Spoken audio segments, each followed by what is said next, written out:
Hey guys, this is KAL-EL of KAL-EL Daily. Finally getting around to doing this. Shout out to the community. If you're liking this video, if you're feeling this video, subscribe. You know how the routine goes. Without further ado, welcome.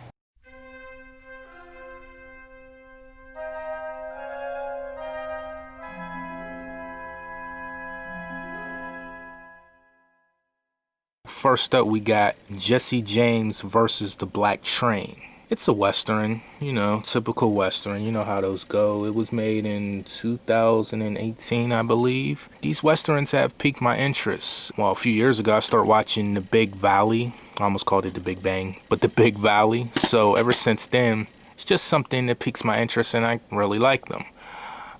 So we'll see what this one has to offer. All right.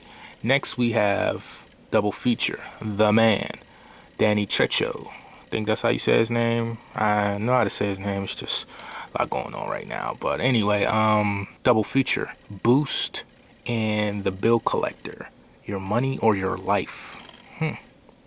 Feels that way sometimes, doesn't it?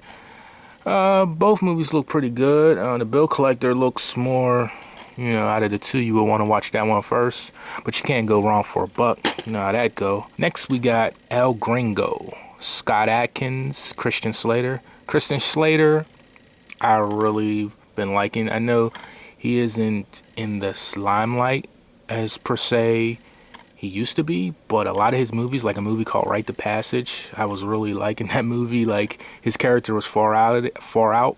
So yeah. And Scott Adkins, I've seen him do a few movies with Van Damme. Van Damme seems to really like him. I like him in for the most part of what I've seen him in, so can't go wrong with that. Next up, we got a double feature again. Justice League Gotham City Breakout, original movie. I don't know what to say. I never watched a Lego movie. I am a huge fan of the superhero genre. Can't go wrong with soups and bats. So I'm going to check them out. I've never seen the Lego movie. Nope, I haven't. I know that sounds strange, but yeah. So next up, we got Ripper Street, Season 4. It's a BBC. Some of you guys, I know, I've watched your videos, you really love the BBC stuff. I gotta say, a lot of what I've seen, 9 out of 10 is usually good. I don't know, something about the cover was intriguing. I saw it was the last one I saw. I doubled back for it. And I seen season 4, and I'm like, oh, it must be good. Got 4 seasons. Looks like something intriguing and something I look forward to watching when I get the other seasons. Looks like it's of quality. Okay, next up we got Cheat the Hangman. Okay, Vengeance is Coming. This is another Western. And you know what I said about Westerns. It looks good. It looks like it probably doesn't have that vibe, but from the cover, it looks like it has like a slight horror vibe to it. So I'm really intrigued. It probably doesn't. But yeah, for $1. I remember seeing this movie. It's not that old. Next up, we got The Last Days of Billy the Kid. I've seen this at previous waves, as you like to call them. It looks good. But is it me? Or is it that both The Last Days of Billy the Kid and Cheat the Hangman look like sequels, look like they're connected? It looks like Billy the Kid is obviously first a year before, so it looks like You Can't Cheat the Hangman might be the sequel. And if so, that even makes me want to watch them even more, see what's going on with these. But yeah. Next up, we have some of you guys, I don't know how you feel about Steven Seagal. I'm a Van Damme guy myself, but yeah, you can't go wrong. 10 movie action collection, Steven Seagal Driven to Kill. And guys, don't get caught off guard with these. People see 10 movies and they see Steven Seagal or whoever they'll have on the cover and they think it's 10 of his movies. Not always the case. It's his movie is primarily the feature, but usually it's not 10 movies. You might get 3 of that star, but you can't, 10 movies alone, you can't beat for $1. It's a 2-for-1. So in the other movie it is 10 movies. I was going to say 15 movies on one and 10 on the other. That would be crazy, but it's over 15 hours on one for the action collection. Next, we have Running Scared. Paul Walker, God rest. Looks good. I remember seeing this movie in another store, and it was in the horror section.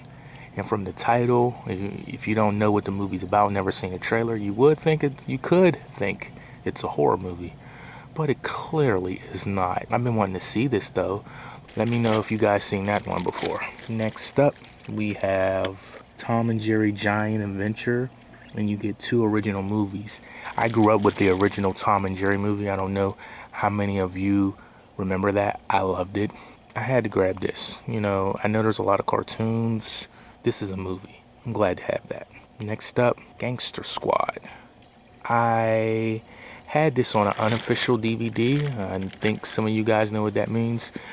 I bought it for $1 on DVD. This copy is actually for a friend. I don't really need the Blu-ray. It was a good movie for the most part. At the time, that Dark Knight thing had happened with the shooting, and so they cut some scenes from the film, and there was a scene in the film that was just like the events that happened with that, the real life events. So I understand why they cut it. It just looked like it was one of the best scenes because it was in the trailer before the movie came out. When the movie got postponed, they took it out. It's memorable, but it's not. I remember the movie, but I don't remember what it was really technically about. I think it was Ryan Gosling being the guy, Gaga over Emma Stone. I just realized that they just did La La Land, right? But anyway, it's an okay movie. It's not the greatest, but it's still good. Don't let nobody tell you different. Next up, 10 by 10. This is a good movie. Luke Evans does a good job. It's kind of funny at times to me because I don't want to give too much away. Maybe I'll do a review on it, but for $1, and it's a Blu-ray for those that just love Blu-rays. It's for you guys. No, it's not the most popular, but for those that watch it, I believe 95% of you will enjoy it. And you know there's a twist in it as soon as you watch it, but it pays off, and it's a good movie. Maybe we'll do a review on it. I don't know. We'll see. Next up, The Host. Never seen it. Seen it was $1. It was a Blu-ray. Figure I'd get it for somebody and they would enjoy it. Says it's from the producers or the directors of Twilight. I've never seen a Twilight movie. I've never had a chance or really desire to watch the Twilight Saga. I'm not saying I won't. And we have, last but not least, Bigger, Fatter, Liar. This looks like it's a sequel to the Malcolm in the Middle guys movie. Little dude, Frankie Muniz. Well, he's a grown man now. Yeah, I've seen it in Big Lots and other places. Never really intrigued me to get, but it seems to be popular amongst other people, really. So why not get it? Maybe I'll get the first one. Yeah, like I said, thank you for watching. This is KAL-EL of KAL-EL Daily. Subscribe, like, watch, and thank you.